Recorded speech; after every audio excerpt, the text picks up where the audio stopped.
क्योंकि गुरुजी को मरे बहुत टाइम हो गया, तो अभी जबकि हमारे बीच में वो भी नहीं है। आपने के सुदर्शन जी जो पिछले सरसंघचालक थे, उन्होंने इस बात को पब्लिकली उठाया और पब्लिकली इस बात को उन्होंने हर जगह उन्होंने बोला। उन्होंने कई जगह लोगों से बातचीत की। मैं कई लोगों को जानता हूँ, मेरे कई मित्र हैं, मैं कई प्रचारकों से मिला। ये एक ओपन सीक्रेट है संघ के अंदर कि सुदर्शन जी जो है इस बात को प्राइवेटली और अपने संघ के अंदर और बाहर उसको उठाया करते थे। उनके आप गूगल सर्च करेंगे आपको मालूम चल जाएगा।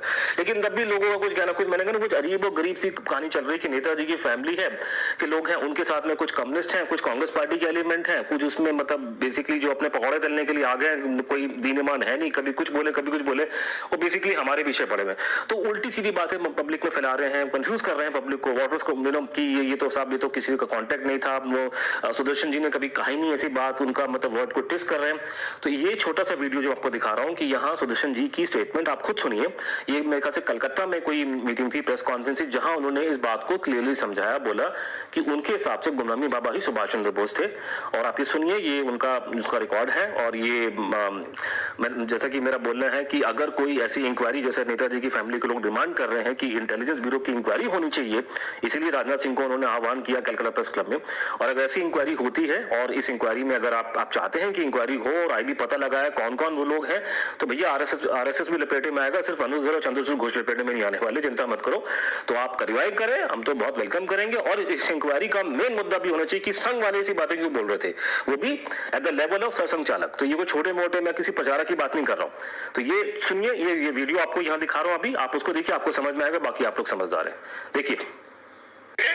और सिंगापुर चले जाने के बाद फिर ताइवान गए और ताइवान से फिर हवा उड़ा दी कि नेताजी सुभाष चंद्र हवाई जहाज में उड़े और हवाई जहाज दुर्घटनाग्रस्त हो गया। अब पूरा सिद्ध हो चुका है कि कुछ नहीं हुआ था। उसके बाद वो चलते हुए फिर से और मॉस्को गए थे, तो उस समय रशिया उधर चला गया था। उनको बड़े अच्छे ढंग से उन्होंने रखा। 1949 में अपने दो राजदूत थे, एक विजया लक्ष्मी पंडित और एक डॉक्टर राधाकृष्णन, दोनों उनसे जेल में मिले हैं। और उसके बाद 1954 में भारत आ गए और भारत में अयोध्या के आसपास बिजनौर इत्यादि क्षेत्र के अंदर वो गुमनामी बाबा के नाते से रहे।